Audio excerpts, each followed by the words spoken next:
Welcome to the Queen City Music Podcast, the podcast devoted to the local music scene in Charlotte, North Carolina. Now, here's your host, Matthew Ablin. Hello, and welcome to episode 37 of the Queen City Music Podcast. This month, I'm honored to speak with independent recording artist Michael Tracy. Michael is a talented songwriter in the vein of Tom Petty, whose thoughtful lyrics are anything but commonplace. He's opened for and shared the stage with such rock luminaries as Bret Michaels, America, Molly Hatchet, Styx, and Foreigner, just to name a few. And we here in Charlotte are proud to call Michael one of our own. Michael Tracy, thank you for coming on the podcast today. It's really an honor to have you here today. Thank you for having me. I appreciate it. So, Michael, I always start off my podcast the same way. First question is, are you originally from the Charlotte area? I am not from the Charlotte area. I've been here about 2007, so sometime, I guess 13 years ago, I moved here. I'm one of these guys who lived a lot of places in his life, so I spent my first 10 or 12 years of life on some farms in Minnesota and Iowa. Wow. Spent my teenage years of life out on the West Coast. Went up to Seattle, graduated high school there and stuff, and then I joined the Navy pretty young out of Florida, and then moved with that, and then have just done a lot of moving. But I've been here 13 years now in Charlotte. Okay. So what's your musical background, Michael? Musically, I learned how to play guitar very young. My mother played guitar and sang. In fact, my mother was when I was young, she was in cover bands and stuff, and she'd go play out and things like that. And my grandfather played guitar, and so I learned how to play guitar very, very young. And then, but beyond that, I just like anybody, just loved music, loved it, and enjoyed it and all that kind of stuff. But I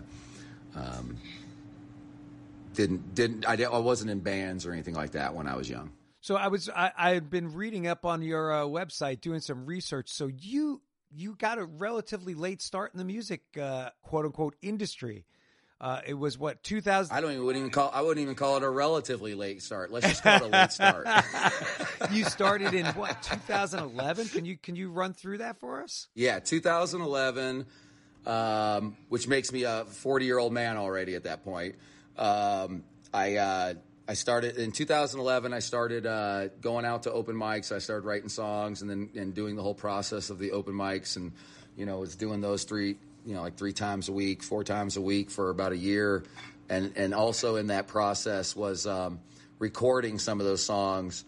I didn't have a band or anything at that point. I just knew that I felt like you had to have some recordings as almost like a business card, something, that, right. That you had some recordings of some of the stuff you did. So I did some recordings, which is technically my first album, Enough Small Talk, but you can't really find that out there anymore because I ended up re-recording a lot of songs and things like that to make them better, I thought.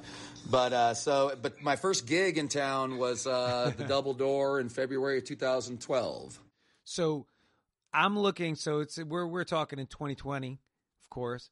Your first album, Small Talk, came out in 2011, even though you can't find it anywhere. But you've got 4 albums out. Yeah, it's on Pandora because they won't let me take it down. So I haven't figured out how to take it down off Pandora. So it exists there, but nowhere else you can't find that very first record. Yeah. Well, in a relatively small space of time for a guy who got started in just like 2011, you've got 4 full-length recordings out. Yeah. How did you manage that time? I mean, that's a lot of original material to put together. Well, I write a lot. So as far as just coming up with the content, as far as the songs themselves, just a lot of writing, and especially in those first years, a ton of writing and a ton of just because you're finding what it is, which directions you want to take and all this kind of stuff. So I was just nonstop. I'd record songs and immediately go back into another studio, and I was always looking for is this the right studio to be in? Is this the right people to work with? And which way do I want to go with this? So there's just a lot of that, and in that process, just a lot of songs got recorded and a lot of content got created.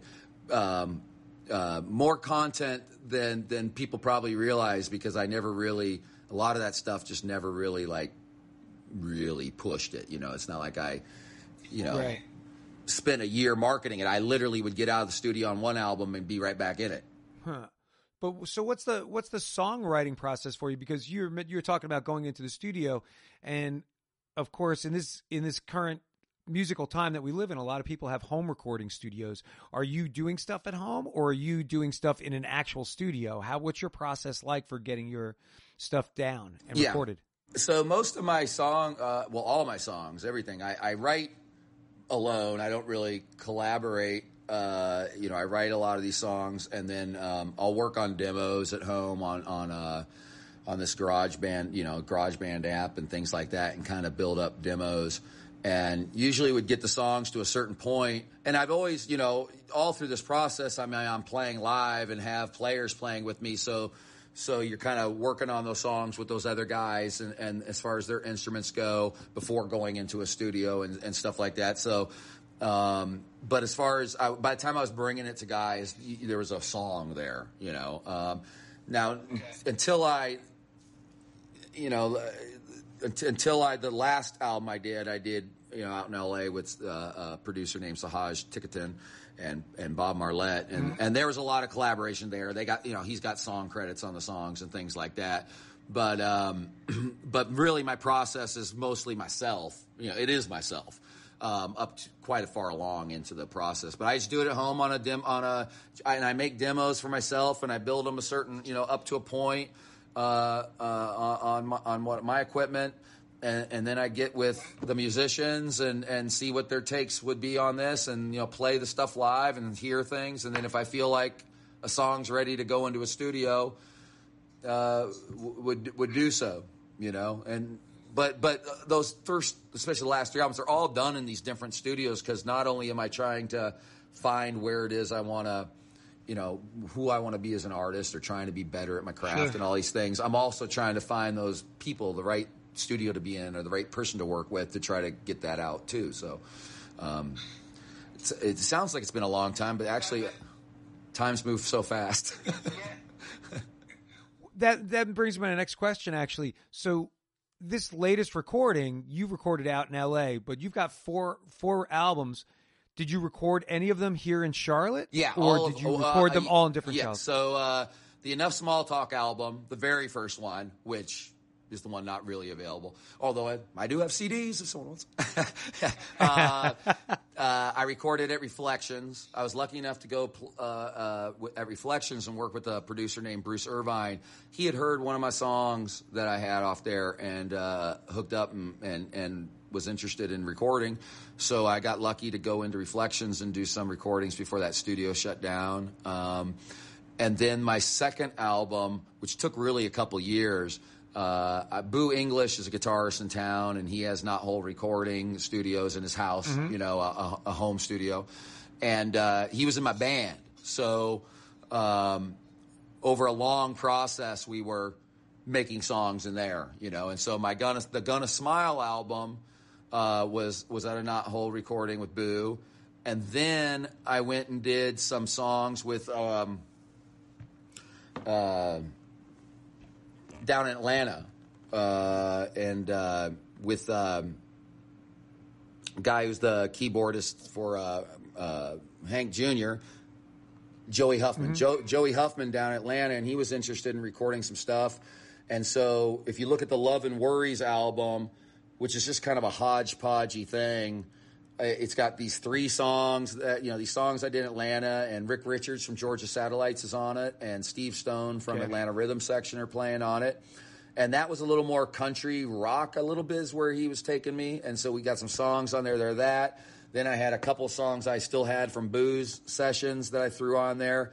And then at that point is when I had met Sahaj Ticketon and Bob Marlette out of L.A., and they were interested in recording. And so I started off, that would have been 2015, I guess, sometime around there. I went out there and we recorded 3 songs. And on that Love and Worries record, you got those 3 songs as well. And then I went out there and recorded this Christmas song I have called Poinsettia Red, But finally, I did those 3 songs with them and tested those waters and was real happy with it. And so went back out there again in early 2017 to record that Still Got Soul album, the latest one. And then that released the end of that released the end of 2017, so 3 years ago. So each album that you've recorded so far, does each have a different set of musicians playing on it? Oh, yeah. Or do you have any musicians who have, besides yourself, of course, who have played on every recording? No, yeah. Totally different musicians all along the way, depending on whether they were in my band or maybe someone who wasn't in my band, but I wanted a sax on there. So I'd go get a local guy who played sax or whatever, whatever I felt was needed if they weren't playing in the band with me. But, and since my band members have changed, obviously, over time, just depending on who was with me at the time when we were recording in Charlotte. Now, when I went down and did those things in Atlanta, that's with all guys down there and those musicians. Okay. And then when I went out to L.A., it was all them. My drummer at the time, he came. I brought him out to L.A. and he played drums on there. But so no, it's been completely different. Which is why you can hear different sounds and different things along the way. Sure. Because you are seeing an artist kind of trying to find himself. Which is the interesting thing, I think, in the modern day, is that between the social media and the way that artists have to kind of make recordings, so they have these recordings out there. If you've been following me for 9 years, you're watching everything in real time as they're trying to find themselves, right? So it's not like their first record happens like in the old days. You think that's that first record of that artist, but really he'd been around for 9 or 10 years. But there's their record, right? And you don't see all the demo records they made at the time and all that stuff because the label just puts out. Sure. Where we as independent artists have been putting out music, and so when you're in that process of growing or changing or all that, it's all happening in real time, kind of in the public sphere. Since you brought up the subject, how do you think your songwriting has changed since your first recording, Small Talk, to now Still Got Soul in 2017, the latest recording? How's it changed for you? Well, definitely. I mean, in the beginning, especially in the beginning, you're just kind of, you aren't necessarily thinking about a lot of things I know now. Like I can listen to a lot of the songs and immediately pick up on just rookie mistakes, in the recording process or the songwriting process. So I think a lot of happens in the beginning where you're just kind of free flow writing a little bit more. I mean, I was always a writer, and so I always have been good at approaching writing where there's a rough draft and a next draft and a next draft. Now tighten it up, now tighten it up, now tighten it up, now tighten it up. So I've always kind of had that way about me. But when it comes to songwriting, let's just say I was not as good at that in the beginning as I am now.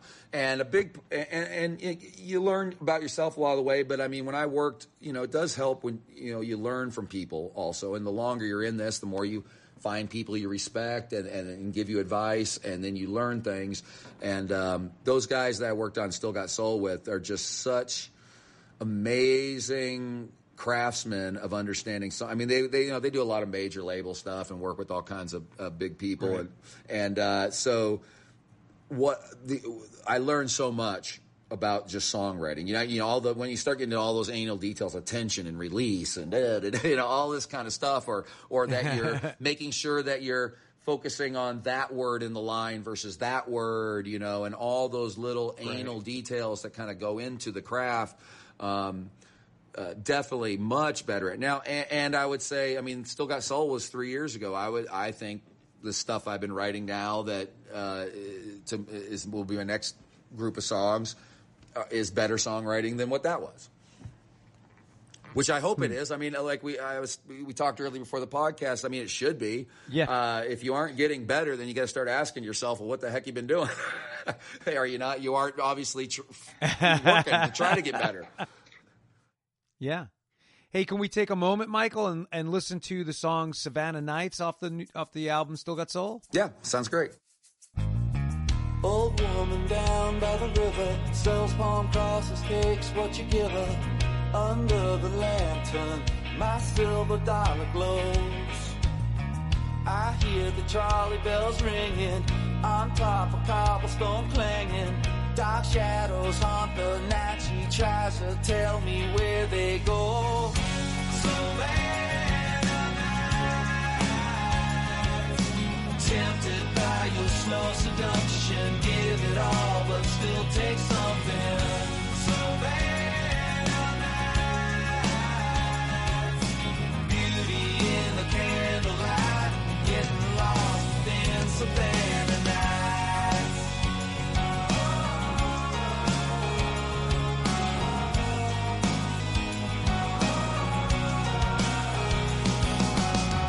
Walking through gardens of gravestones, 1,000 whispers in the wind blow. The Spanish moss keep the secrets of the dead. And through the wars and the passion, in dignified southern fashion, their stories hold the charm too honest to forget. Savannah nights, tempted by your slow seduction, give it all but still take something. Savannah nights, beauty in the candlelight, getting lost within Savannah nights. Michael, fantastic track. Can you walk us through this track a little bit? Who's playing on it? How'd you write it? What was the influence of it? The influence of that song, now that song I had written prior to going out to work with the guys in L.A., so I had a demo of it that I brought out there. What's behind that song is before I moved to Charlotte, my wife and I had lived down in Bluffton, South Carolina, which is just across the river from Savannah, for a few years. Okay. And just fell in love with that town. And it's one of those towns that even today we were just there for our anniversary a couple weeks ago. We go a few times, at least a year. And I love that town. I remember wasn't in the South, but I remember even being young and I would see movies about that town, some of those famous movies where they do it. Right. And I just found it to be the most interesting city. And was not disappointed when we would go, because it's got this real romantic quality. And yet, obviously, it's got all this history and this eeriness and this, the ghost things and all this kind of stuff, right? So it's got this romantic beauty to it, and yet with this eerie vibe to it. And so I really tried to capture that in a song, where someone in Savannah would be like, yeah, that's Savannah. And so that was my goal, and to capture that, and that's what it was. And then I took it out to those guys, and some changes got made, obviously, to the original demos I had. But it's one of my favorite songs. Did you have an overall thought in your head of what you wanted the song to sound like? Did you, the instrumentation going in and? Sure. Most of I did have it like it is, kind of in that same vibe. Most of those lyrics are the same as they were. But you get a producer like those guys, and they just know how to take things a little bit to a better level. When you're talking about choruses or breakdowns or just changing things up. So, or just the way you're singing a line, right, or a melody in it. I mean, that's what producers are there for. And that's why you pay them is because they know how to really help. If you get good ones, they know how to really take what you got to another level, right, in that sense. So speaking of the folks you worked with out in L.A., how did you come in contact with them that you wanted to work with them? What made you choose to work with these particular producers? Bob Marlette he's worked with a zillion people. He used to be signed with, I want to say it was Universal as a producer back in the day when those guys used to be signed to major labels. And I mean, he has a history that goes back into the 80s with tons and tons of bands and a lot of hard rock stuff too. But he was I was looking around trying to find producers, and so I reached out to him. He had done the Lynyrd Skynyrd album God and Guns, and which is probably 10 years older now. And I just found that sound he did was amazing. I mean, it was just a different sound than anything that Skinner had done before. And so I had reached out to him, and it just happened. This guy named Sahaj Tikatin, who was the lead singer of a in the early 2000s, kind of those butt rock bands, those type groups. The lead singer Raw, and then he had gotten into producing, and he had lined himself up with Bob Marlette, kind of in a business together, because Bob Marlette had the name and all this kind of stuff. And so at that point, Sahaj was still trying to really get his name out there producing, and he produces tons of the younger, that, I don't know the word for it, but the modern rock, the butt rock, that kind of stuff. Even now, I mean, tons of that label stuff. And what happened was, as I started working with him, we started working so closely together, and he was just so great that I really kind of shifted more with him. So by the time I got to Still Got Soul, we had done 3 or 4 songs together with Bob, and then by the time I got the Still Got Soul album, I really didn't need to work with Bob in that sense directly. Me and Sahaj had just kind of really kicked it off together and everything. So other than Bob being kind of an executive producer, really the songs and Sahaj helped co-write a lot of songs and stuff. It was us two working together on that record and play, and almost all that playing and everything like that too. Sahaj, one of these guys who plays a zillion instruments. Hey, let's listen to another track off of Still Got Soul. It's called Hopeful. Yes. Kinda strange, all of the things I see today. So much change, might be hard, but I'll find a way. But I won't lay it down and wait to God. There's still time to find water when the desert's dry. That is why I remain hopeful. I remain, though tears may fall like rain. As the years pass by and made it through the pain, I remain hopeful. Well, Michael, another fantastic track. Can you fill us in about this track, Hopeful? That song's been around a long time, and has had different versions of it even put out that I would then pull down. That song's probably one of the, I don't know, I'd say I wrote that song in 2013, something like that. And it got... Was it on another album? It was part of the songs that I recorded when I went down to Atlanta and recorded those songs down in Atlanta that you'll find on Love and Worries. There's a few songs I did with Joey Huffman producing, and Rick Richards from Georgia Satellites is on it, and Steve Stone from Atlanta Rhythm Section. If you go to that album, there's Ain't Dead Yet, and It's Just One Time, and that session... those songs are on. Well, we also recorded a version of Hopeful, which was kind of done really just in the sense the way I was already doing it live everywhere. And I enjoyed it, and it was fine. But when I got out west with Sahaj and them, that became one of the songs that we decided to completely... I really liked the song, and people liked it, even the way it was being done before. And we just made it better, I guess is the word. And so once that happened, once there was that version of it, I kind of took down the other versions, and that was it. All right.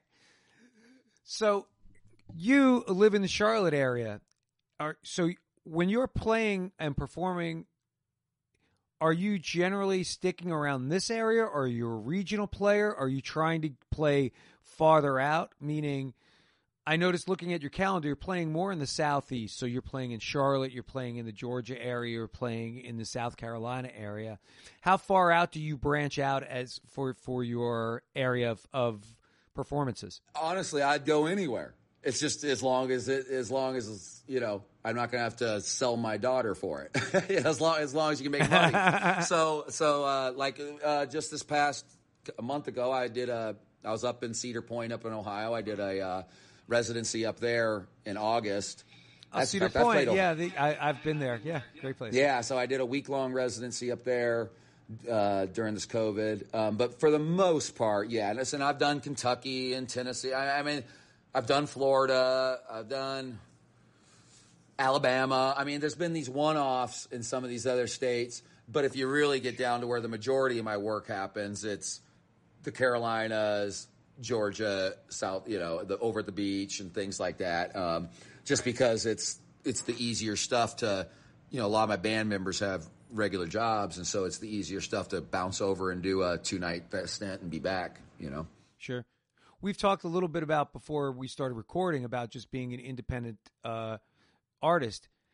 And when you're doing a lot of your performances today, are you bringing out the band? Because we know how expensive that can be to bring out a full band to every performance, particularly if you're traveling. Let's say you're traveling down to South Carolina and you're doing a stint of shows.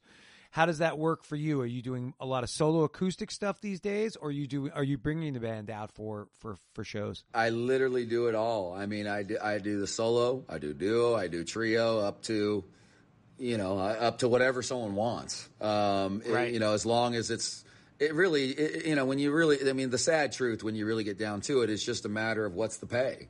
What's the pay and what do they want? I mean, I do a lot of solo stuff that wouldn't necessarily be a place that have a band anyway, because it's not designed for that, But for the most part, it's, what works, what club is it? I mean, I try to play with as many players as possible to try to give the audience what I think is the best version of the songs based on, the venue and what they can afford to do and what they want. So, but I do it all. And that's, if you do this full time, like I do, I mean, that's what you got to be. You got to be very versatile and be able to do that. If you want to stay busy 3-4 nights a week, you got to be able to play all kinds of different ways.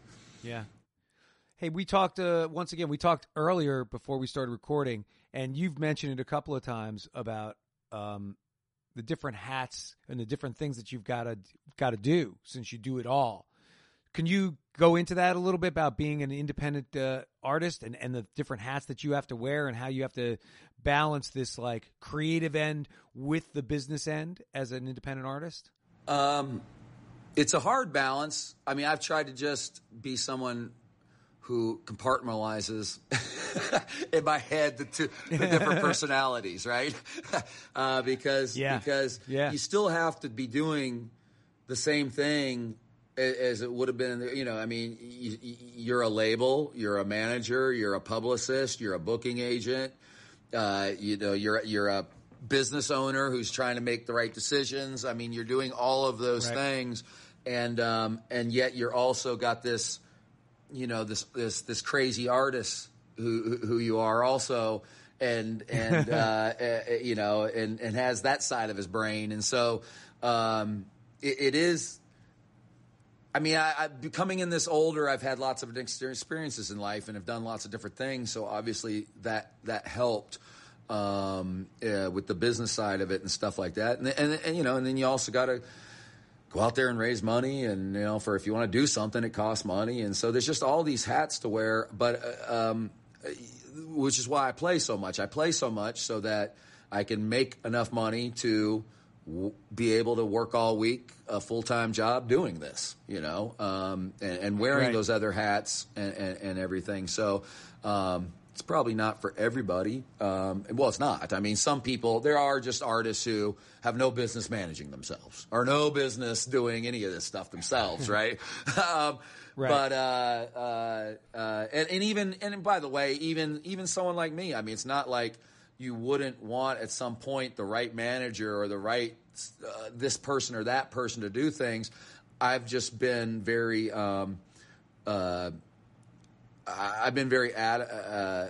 patient in the sense that I wasn't willing to just sign with this do something with this person or that person or this person just so I could say I have a manager, or I say I have or say I have this, or rather, I mean, I've always felt like if you can't do something I can't do for myself, then what do I need you for? So so it's not, you want those people, because it is difficult, obviously, when you start playing a lot that in and of itself is a whole routine of your body and your life, playing that much, and your week schedule and all that kind of stuff. But you got to be someone like me. I mean, I'm a 4-hour a night sleeper, so you got to have more hours in the day than the average person. That helps too, and not watch television and not, not do much recreation and not, you got to be someone who adds more hours to your day. You're just trying to say you need to be a workaholic. You do. Yes. If you're going to wear 5 hats, you do. Yes. So getting into this, since we've touched on the subject, having some perspective and been doing this for a while and not being 19 getting into this business, what are some of the pitfalls that you might tell a younger musician who wants to get into being an independent artist and getting into the music arena? What are some of the things that you might tell them that they need to be wary of or even, take under consideration? It's kind of an easy answer today. I mean, it's even an easier answer than it was when I started this 9 years ago. The business has changed so dramatically. And look, and this COVID thing and the lockdown thing has changed it, has literally turned the business upside down. I mean, you have the entire upper layer of this business sitting at home. And will be for a while. But today with the technology and all these things, I mean, the real advice is don't worry about looking for all these other people. I mean, if you want to be an original artist, go out there and, write songs, try to hone your craft, go through the steps, go through the open mics, go get a band, go book it, go through the process and get your stuff out there directly to the people. I mean, through social media. And now what's not different than before is that, if you want to market a new music video you have or a new song and do it in any dramatic way, that takes money like any other time. If you want to run Facebook ads, that takes money. If you want to run Google ads, that takes money. So you got to figure out how you're going to scrounge up that money to do it. But really, when you get down to it, you don't need to be in this position of getting screwed by people in the business, because if you just keep your head focused on, I'm not thinking about those people, I don't need any of those people, I'm doing this, and should those right people come along and you're building relationships with those people, that great, but don't think about any of that. Don't think about any of that and all these people. And if you do that, no one can screw you. So if you just work hard, if you just really work at what you're doing and realize there's the tools today that weren't there before to be creative. I mean, look, you can watch some of these artists around the country, independent artists, and their creativity of thinking of outside the box ideas to get themselves out there. That's what you got to be. I mean, really, there's no reason an artist shouldn't be a great quote unquote business owner or marketer of themselves, because they're already very creative people, and so if you're so you can come up with creative outside the box ideas of getting yourself out there. Maybe there's a lot of them who could you stand to use a Econ 101 class, but other than that, I mean, or by the way, there's a perfect example. If you don't feel those things, well, go take a class. I mean, if you don't, no different than you would take a guitar lesson if you didn't feel like you were good enough on the guitar. There's no difference, right? Look at people that are doing it well in the business and then study what they're doing. No different than you would study artist songs. What are they doing? Why do those songs work? Why is that song a hit? What is it about the craft of that song that makes it so good? Well, say if you see an independent artist who seems to be doing well as an independent artist, you should be asking yourself, what are they doing? What are they doing? And how can I work that into what I do? And even no matter what your deficits are, make them strengths. Maybe your deficit is you just don't have any money. Okay, well then figure out creative ways or how you're going to get, raise the money or whatever. Or maybe your deficit is you're 40 years old when you start this, right? I mean, that's a deficit. And almost embrace those weaknesses and work around them. I mean, it's just really boils down to there's nothing really stopping you. You don't need a label to spend $1 million to put you in their $1 million studio to record. You don't need them to put your music up on Spotify or iTunes. You don't need them to do to do all kinds of things they used to do and spend your money. So it's not, and I'm not anti-label. You know, I'm not saying there's not label deals that make sense, the particular contracts that would make sense at particular points in artists' lives. I mean, I could be talking like this and sign a label and someone would give me the right deal tomorrow and I'd sign it, you know. But you shouldn't be thinking about that. You should just be doing your work and putting your head down every day and pretend like nobody is ever going to come and help you. And just assume that no one ever will. And work as though that is the reality. And it'll keep your mind much more focused on the things you should be focusing on. Well, you touched on it a little bit. We talked about when you mentioned COVID. And I know it's been a tough road for a lot of artists getting out there performing because everything dried up. But things are starting to open up again. Has there been an upside to COVID for you? Have you had time to just decompress a little bit from performing all the time or writing, or what have you been doing during this time of COVID? Well, first of all, I just had to go through some personal issues during COVID. We were selling a house. My mother passed away, so I just had some. I was going up and back and forth to Ohio to see her, so I had some kind of personal issues. I was just trying to get beyond and past me. Okay. But I did do a lot of writing, obviously, because, you know, when it shut down, it shut down. I did my last gig mid-March in Savannah, as a matter of fact, down there in Bluffton with the band. And by the time I came back, there was no toilet paper. So it was all over with. The calendar was wiped out and the entire summer gone. Wow. And then, you know, so I just did a lot, you know, it is a time to write. You know, the best writing happens when you're feeling a little, you know, I always think, like, you can't be too comfortable to be a good writer. You better always feel a little uncomfortable, you know. But I did realize and think about it very early on once I realized that this particular business compared to, look, there's a lot of industries being really hurt through this process. Mm-hmm.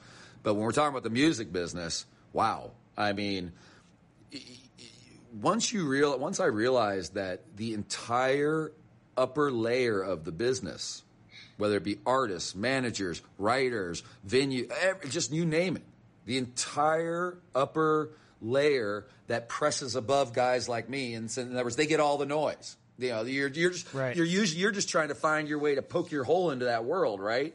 Well, that world just went away, and I didn't know what the opportunities could be, but I did know that you don't have this kind of destruction and shift of the paradigm to such a degree and not have opportunity in that. I mean, you're seeing that in all kinds of businesses outside the music business, right? I mean, there have been businesses that have flourished through this, or the ones who really figure out that things have changed, you know. And a lot of the changes, really, if you think about it, was stuff that was already happening. It's just it got pushed 5 years in advance because of this COVID. I mean, already people were starting to Zoom. Already people were – it wasn't like a lot of these technologies weren't there before. Then you have COVID, and Zoom becomes one of the biggest stocks on Wall Street, you know, and a household name overnight, you know. So – and you can go through industry after industry. You're seeing a lot of things that were happening anyway. Well, you know, a lot of – for the independent artists, a lot of things that we were just talking about earlier as far as, you know, kind of the path you can take and be your own man or woman was already going on in this business. And this just really put it to the forefront. But certainly if you are in that position of trying to find, you know, trying to nick into that business. Let's say you got a new album and you're trying to get that good writer who writes for this big magazine to do it. Or you are trying to find that manager who's maybe, you know, a higher up level than what, you know, you would just have around your town or something like that. If there was ever a time to reach out to those people, it's now, because they're doing nothing. They're literally sitting at home, or these writers don't have. I mean, they're running out of stuff to write about because the entire upper layer is gone. and it's not going to be back in any normal way anytime soon. And so, and that includes, even people at my level is, okay, well, what venues can you play, or how? And I can't talk about it because I'm still in the process. I've actually come up with a couple of really good ideas of things I'm going to try to do going forward, that I think are just really good ideas that'll work in this environment and help. I mean, look, I look at things like I just did a live stream from the Evening Muse a couple weeks ago. That is happening because I do play in a lot of those listening rooms around the region. I'm seeing that everywhere. They all are investing money in getting 2 or 3 cameras, getting the good audio. I mean, when you think when COVID happened, all those live streams were just guys in front of their phones with recording into the phones, which I never really got into from the get-go. I stayed away from that. It's not because I hadn't Facebook Lived or stuff before, but I felt like Facebook Live is a terrible format as far as sound goes. If you're just going to be performing and you're not interacting with people, which is the point of Facebook Live, it's really a terrible sound compared to just regular video, number one. Number two, everybody, all of a sudden, everyone with their guitar, everybody. And so you'd flip through your feed and it's like everyone looks the same. Everyone's doing the same thing. It's a guy with a guitar in his living room, da-da-da-da-da. So I just kind of sat back and watched all this. Well, certainly, I mean, the quality of live streaming is already, look how much it's gone up. I mean, if you're just doing that now, you're not competing. You better have your audio coming through a certain way and things like that. Well, I look at these venues like the Evening Muse or some of these venues that hold 100 people, and because they're the ones truly out of business. They aren't, they don't sell food, so they haven't been allowed to open up at all. So they've decided to invest money in this equipment so that they can have artists come in there and Venmo and tips and raise money, at least keep relevant and all these things. Well, again, it wasn't like this technology wasn't there before to do this. This just forced, maybe the customer wouldn't have watched it the same way. But I was talking to Joe Kuhlman there at the Muse, and I was like, this is amazing because even after COVID's done, I mean, now I can go into a place that holds 100 people, but actually have 5,000 people see me. I mean, I think the video from that show is at 5,000 views or something. I mean, in other words, and you can raise money, venues and artists can go, look, we're going to do this, and we'll also do the virtual tips and stuff like that, and we'll split it. So now you just added to the amount of money you can make. That's great. And these venues can also, if they're live streaming that stuff all the time, they're going to have people who see that stuff and go, you know what, that really looks, that Evening Muse, I didn't even know that existed. I've never been to the Evening Muse. That looks like a great place to go see a show. Well, I'm going to actually go to one, when it's opened up and stuff like that. So I think that in and of itself is a huge game changer for a lot of people, more than I think people think, because of look, when you're an independent artist at my level, everything's about growth and gaining fans and growing people. That's what it's about. And if you can now go into a room with 100 people, and especially if you go into a town they don't know you, if you found the Evening Muse in Atlanta, Georgia or whatever, and nobody knows you in Atlanta, Georgia, but all of a sudden you go play Atlanta, Georgia, normally you just play in front of maybe those 50 people that came. You probably wouldn't make much money. Maybe you won over a few of them. But now all of a sudden, if you're able to go in Atlanta, Georgia, do that gig, still maybe only have those 50 people in front of you. But because you're at this quality place and all this kind of stuff, and with the way live streaming is, now you got to play in front of a few thousand people in Atlanta, Georgia, who watched you with high quality audio, multi-cameras, switching around so they feel like they're watching something professional, and your songs are getting through. It's inevitable that you're going to grow your business from that. You're going to grow your followers. You're going to grow people who like what you're doing. And then for next time you go to Atlanta, you get a few more people to actually show up. I mean, it's an amazing tool that probably should have been being used before. Now, like I said that to Joe Kuhlman over at the Muse, and he said, yeah, but you probably, the people on social media weren't ready for that. you wouldn't probably got the same watchers and things like that, right? Right. And again, because you have this entire part of the business gone,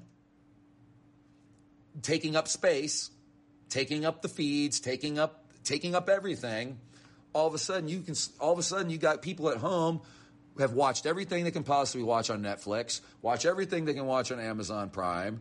That's why they're all TikToking now, and TikTok has become a huge thing, right? And the COVID's a huge part of TikTok's vast blow up because people just figuring stuff out to do with their time in the evening.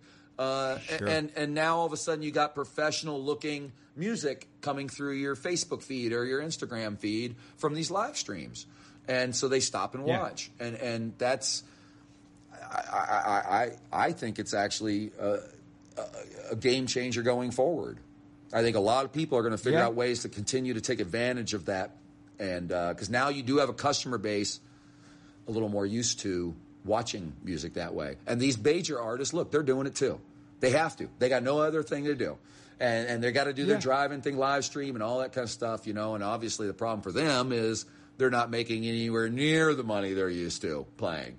Sure. I can see local artists now here in Charlotte. You look on Facebook and they're out performing somewhere and they've already got their phone hooked up and they've got their tip jar, their virtual tip jar hooked up, and their whole performance is streamed for that evening. And nobody's looking at the virtual tip jar as almost like a beggary thing like it used to be, right? So for the customer, they realize you're out of business. They realize what's going on with COVID. So there's a little bit more of they don't see that as an odd thing that you would say you would put up a tip jar. Exactly. Where before maybe they thought that was a little, And let's face it, just a few years ago there was no Venmo. So you actually had to go to my website, purchase something. The fact that you even have the technology of Venmo is made these things. All these technologies have come into play all at the same time that allow you to really do some things you couldn't even do a few years ago. And a Venmo even comes into play, not even virtually, because I've been out performing and people will say, "Hey, I didn't bring any cash with me, but I want to tip you. What's your Venmo?" That's right. That's what I'm saying. Yeah, it's amazing. It's amazing. And the other thing about those live stream concerts, if they're being done right, where it's high quality, is what do artists want more than anything? They need content. They need songs, recordings, or they need videos. They need content, and that stuff costs money. Well, now you can go play in this place like I just did. And it isn't like it's a one-off. The Facebook Live's still sitting there. If you watch my feed, I've taken that stuff, I've edited it at home and put up one song or the stuff lives. It's free. It's essentially free content. I just talked to, you say that.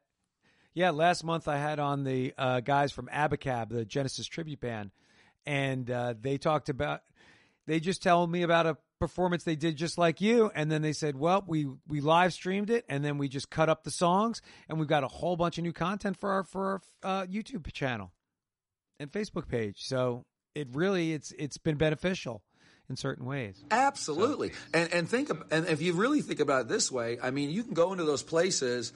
I didn't do this with Joe, but if I wanted to, I could have got the board, the multi-tracks downloaded, and things. And for all you know, you have a great performance of a song that's so good, you're like, hell, I'll mix that and throw it up on Spotify as a live version of that song or whatever. And so, once again, like we were talking earlier, we're talking about advice for people. Do you need $50,000 to go make that great record, or even $5,000? Why don't you just try to book some of these things and get yourself some of these where they have the quality stuff, and release a live version of your recording. It's better than nothing. Yeah, you're right, Michael. As we start to close things out, one, how do we get in touch with you? If people want to book you, they want to find out more about Michael Tracy, how do we get in touch with you? Main place is my website, which is michael-tracy.com, and Tracy is Tracy, not EY. So michael-tracy.com. All my press kit and all that stuff as far as reaching out business wise is all there. Other than that, I'm on all the I'm on everything. I'm on all the social media, not all of them. In fact, I think I'm going to get off Twitter. I've never figured out the real value of Twitter, and I'm pretty convinced I'm just going to get off that thing. I've never really used it. I don't know why I'm on it, but I'm on, Facebook, Instagram, all that kind of stuff, and then obviously I got my songs out there on all the, wherever you stream your music and everything. So, other than that, check out the schedule and come out and see me play. So, speaking of which, what do you have coming up off the top of your head? Do you know what's coming up? I actually quite a bit. Yeah. I mean, things have been changing for the independent artist more than the national artist, especially someone who plays lots of different formats. I mean, my October, I don't have a single weekend night in October I'm not playing, and then some Thursdays and Sundays. I mean, so my October is packed and half my November. So I play this weekend. I don't know when this is going to air, but I play this weekend. The 16th up in Mooresville at 158 Main. Then on the 17th, I'm down in near Savannah again in Bluffton at a place called Corks. Okay. Honestly, I can't remember what's after that. Yeah, I'll be releasing this podcast coming into November. So. Okay. So we'll forget what I just said. But yeah. Again, I honestly can't remember myself. So but if you go to the my calendar, schedule, go to the website. Go to the website, yeah. And check it all out. That's awesome. Michael, I want to thank you once again for taking the time out of your day to come on the podcast and talk and tell us all about everything that you've been up to. Yeah, thanks for having me. I've really enjoyed it. All right. Fantastic. Thanks again, Mike. Have a great day. Thank you. And that will bring episode 37 of the Queen City Music Podcast to a close. If you have an idea for an episode or would like to be a guest on the QCMP, reach out to me at qcmusicpodcast@gmail.com. Also, please check out our partner, Records on the Wall, at rexonthewall.com. Until next month, get out there and support your local music scene by going to hear some of the talented musicians that call the city of Charlotte home. Be well and stay safe.